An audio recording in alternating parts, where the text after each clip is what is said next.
On February 2, 1959, 9 experienced Soviet skiers set off into the northern Ural Mountains. They were led by a 37-year-old former army captain named Yuri Dyatlov. And their plan was to spend the weekend skiing and camping out in the stunning natural surroundings.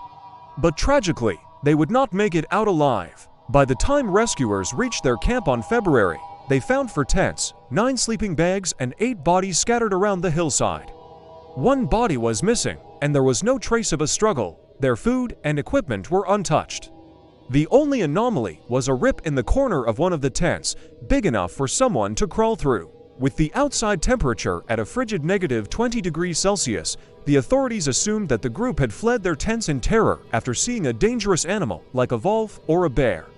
Then they had become disoriented and died of exposure. Case closed, or so they thought. But one of the hikers, a young woman named Zina Kologrieva, had been keeping a diary, and her final entry tells a very different story.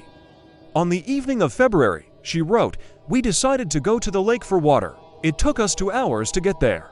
We chopped some ice, drank some tea, and returned to the tents at around 9 p.m. The next morning, we woke up at 8 a.m. and stayed in the tents until lunchtime. Then we all went out to ski." Her diary then makes a strange jump.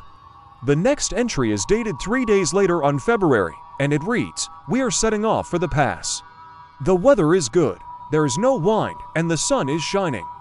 It is warm today, and the snow is excellent." So what happened to the group between these 2 diary entries?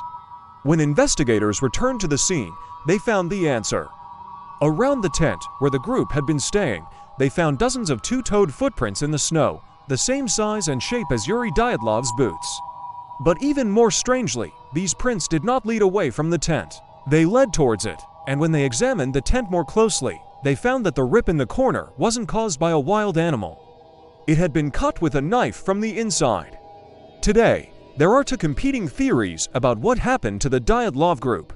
The official story is that they were caught in an avalanche, and the force of the snow caused their tent to collapse. This is supported by the fact that avalanches are common in the area, and the group was found on the side of a hill that gets hit by most avalanches.